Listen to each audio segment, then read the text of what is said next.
There is a moment that happens in almost every organization. Someone realizes people are not doing something the way they are supposed to. Maybe employees are making mistakes. Maybe customers are getting inconsistent service. Maybe a new system rolled out and nobody is using it correctly. Maybe a team is underperforming, a process is breaking down, or a manager is frustrated because they already told everyone what to do. And then someone says the sentence that begins 1,000 learning projects. We need training. It sounds reasonable. It sounds practical. It sounds like action. But in instructional design, that sentence is not the answer. It is the beginning of the investigation. Because one of the first things you learn if you stay in this field long enough is that a training request is not always a training problem. Sometimes people do not know what to do, but sometimes they do know what to do, and something else is getting in the way. They do not have enough time. They do not have clear expectations. They are using a broken system. They are being rewarded for the wrong behavior. They learned it once, but they never got to practice. Their manager is not reinforcing it. The process changed, but the job aids did not. Or maybe the work itself is so complex that no one has ever clearly explained what good performance actually looks like. That is where instructional design really begins.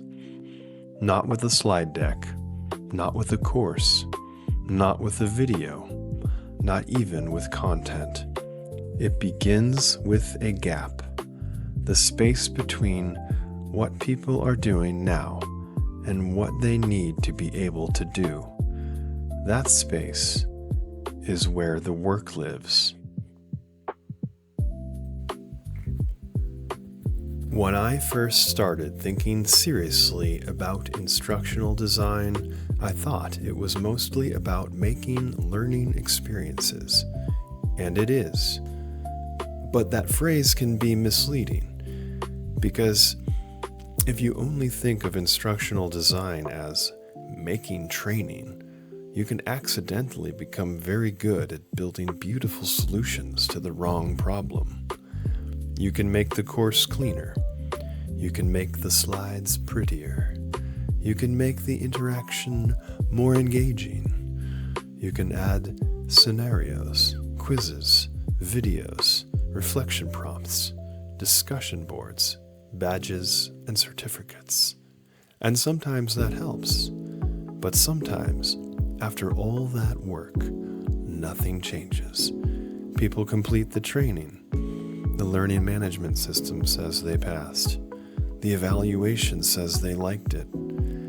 The certificate goes into the file, and then, 2 weeks later, the same problem is still there. That is the moment that separates content creation from performance thinking. Because instructional design is not just about helping people consume information. It is about helping people do something better. And if you care about what people actually do after the training, you have to start before the training. You have to ask better questions. What should people be able to do? What are they doing now? What does good performance look like? What does poor performance look like? This is one of the most important mindset shifts in learning design. Training is powerful, but training is not magic. Training cannot fix a bad process. Training cannot compensate for unclear leadership. Training cannot make people use a tool that is harder than the workaround. Training cannot make up for a culture that punishes mistakes but claims to value learning.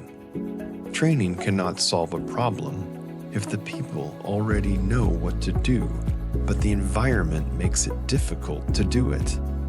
That does not mean training is unimportant. It means training needs to be connected to reality.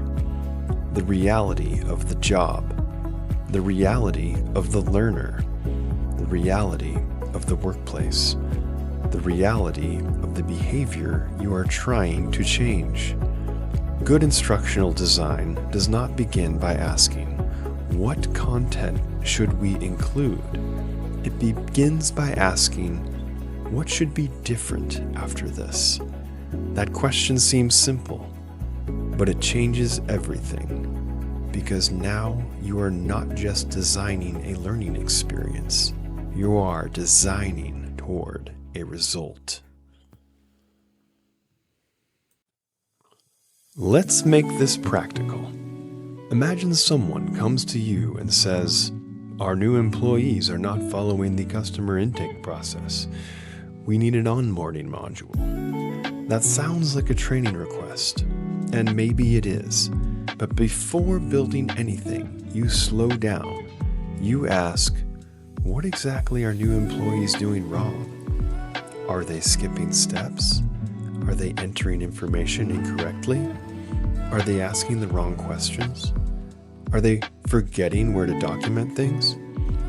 Are they confused about the purpose of the process? Are experienced employees doing it correctly? Are managers checking the work? Is the system intuitive? Is the process documented somewhere? When do people first learn it? How often do they practice?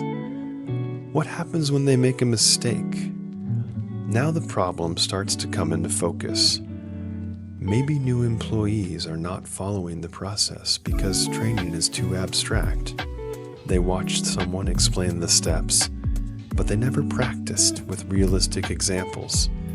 In that case, scenario-based training might help, but maybe the issue is different. Maybe the intake process has 7 steps, but the software screens are arranged in a different order. Now the training is not the only issue. The workflow itself is creating friction. Or maybe employees know the process, but senior staff keep telling them, just do it the fast way. Now you have a culture problem. Or maybe managers say the process matters, but no one reviews the documentation unless something goes wrong. Now you have a reinforcement problem.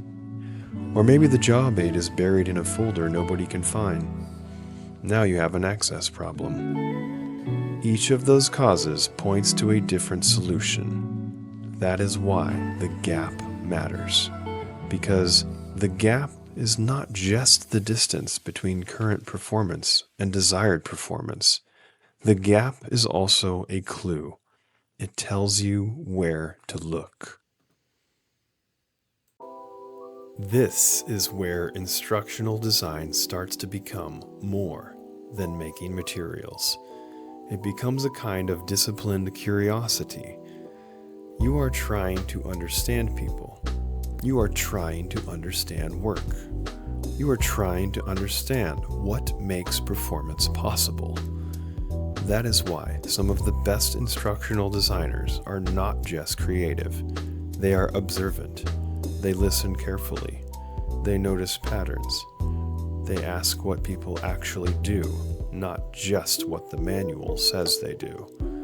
They respect subject matter experts, but they do not blindly accept the first explanation, because experts often forget what it feels like to be new.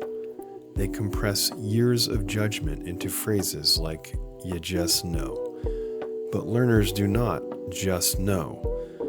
New employees do not have the mental shortcuts yet. They do not know which details matter. They do not know when to follow the procedure exactly and when judgment is required. They do not know what experienced people are seeing. So part of instructional design is making invisible expertise visible. You are trying to uncover the decisions, cues, mistakes, exceptions, and judgment calls that sit underneath good performance. That is where a lot of training fails. it teaches the step. That is another important distinction. Content is not the same as capability. Someone can understand a concept and still not be able to apply it. Someone can pass a quiz and still freeze in the moment. Someone can know the policy and still make the wrong call when a customer is upset. The system is slow, and there are 3 people waiting behind them. That is why knowing is not always the finish line. Sometimes it is only the beginning. Instructional design asks, what kind of practice does this person need? What feedback will help them improve? What examples will help them recognize the pattern? What designs will they need to make? What mistakes are common? What support will they have when training is over? Because the learning experience does not end when the course ends. The real test happens later, on the job, in the conversation, in the system, in the meeting, in the moment where someone has to choose what to do. That is why the gap matters. Because if you define the gap clearly, you can design backward from the real moment of use. Not from the content, not from the slide deck, not from the list of topics, from the moment where performance needs to happen. A useful way to think about this is to ask 3 questions before building anything. First, what do people need to do? Not know, do. What action, decision, behavior, or judgment needs to change? Second, what are they doing now? This is current performance, not the ideal version, not what leadership thinks is happening, not what the policy says should happen. What is actually happening? Third, what is getting in the way? That is where the design starts. Because if you can understand what is getting in the way, you can choose a better intervention. Maybe it is training. Maybe it is practice. Maybe it is coaching. Maybe it is a checklist. Maybe it is a better intake form. Maybe it is a manager guide. Maybe it is a performance support tool. Maybe it is a conversation about expectations. Maybe it is a change management issue. Maybe it is a system issue. Instructional design does not mean every answer becomes a course. It means every solution is designed intentionally. That little 3-part structure is a powerful starting point. Do, now, barrier. What do people need to do now? What are they doing now? What barrier is preventing the change? If you remember nothing else from this episode, remember that. Do, now, barrier. Because once you start thinking this way, you begin to hear training requests differently. When someone asks, we need a module, you hear, there is a performance gap we have not fully defined yet. When someone says, people are not following the process, you hear, we need to understand whether this is knowledge, skill, motivation, environment, or reinforcement. When someone says, they should already know this, you hear, maybe we need to find out how they were taught, how often they practice, and what support exists after training. This is not about being difficult. It is not about saying no to training. It is about respecting the problem enough to understand it before solving it. Because when you skip the gap analysis, you gamble. You might build the right thing, but you might also spend weeks creating a polished learning experience that never had a chance to work. And most organizations do not need more beautiful unused training. They need better performance. They need people who can do the work with more confidence, clarity, accuracy, and judgment. That is the promise of good instructional design. Not just better content, better capability. This is also why instructional design connects so naturally to leadership, because every performance gap lives inside a system. People are not learning in a vacuum. They are learning inside teams, tools, incentives, deadlines, habits, cultures, and expectations.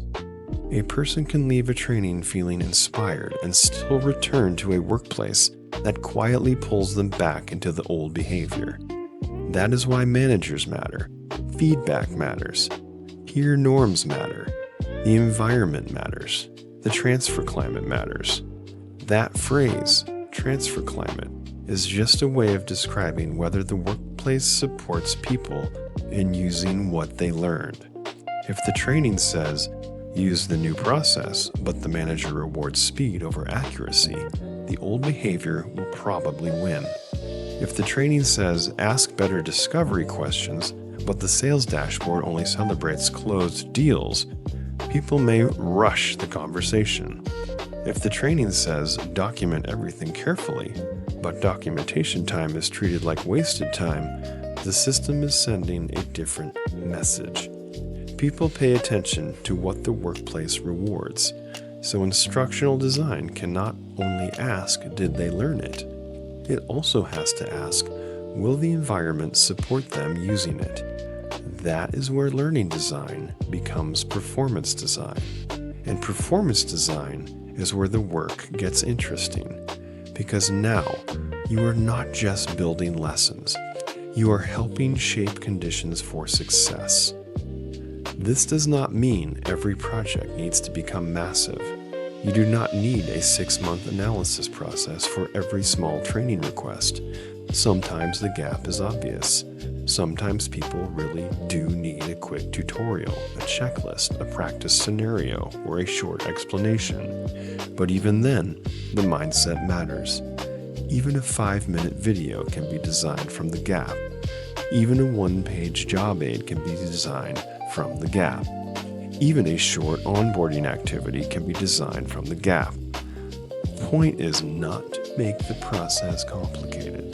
The point is to make the design honest. What problem are we solving? Who is this for? What do they need to do? What is hard about doing it? What support would make the behavior more likely? Those questions protect you from building noise. And there is already so much noise, so much content, so many modules, so many decks, so many resource folders, so many people overwhelmed by information but still unsupported in the moment they need to perform. The future of instructional design is not just more content. It is better judgment about what kind of help people actually need. Sometimes that help is instruction. Sometimes it is practice. Sometimes it is a tool. Sometimes it is clarity. Sometimes it is confidence. Sometimes it is permission. Sometimes it is a better system.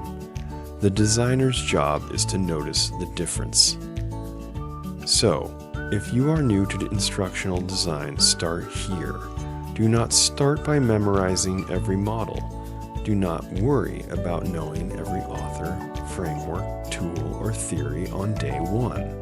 Those things matter, and we will get to them. ADDIE matters. Learning objectives matter. Practice matters. Assessment matters. Cognitive load matters. Adult learning matters. Evaluation matters. Technology matters. AI is changing the field in real time. But underneath all of it is this simple question: what is the gap? If you can learn to see the gap, you can begin to think like a designer. You can begin to separate systems from causes. You can begin to ask better questions. You can begin to build things that actually help. And maybe, most importantly, you can stop assuming that every request for training should become training. That one shift can change your entire practice. Because now, when someone comes to you with a problem, you are not just an order taker. You are not just there to make the module. You are there to understand the work. You are there to understand the learner. You are there to understand the conditions.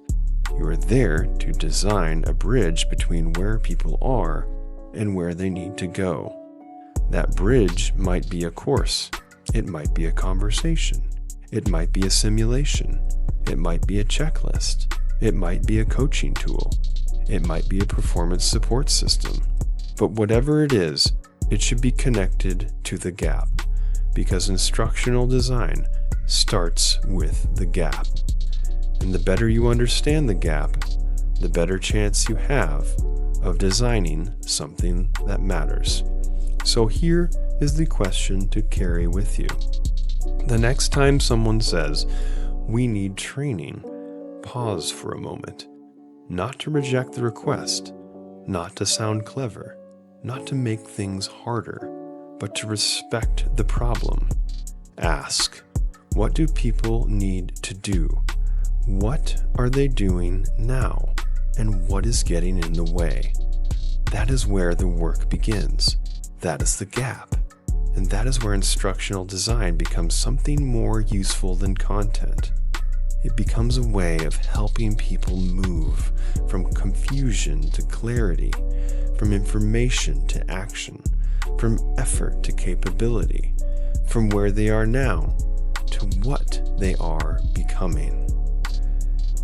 If you are learning instructional design, building training, or trying to solve performance problems at work, this series is for you. In the next episode, we'll talk about why training is not always the answer and how to tell when it is.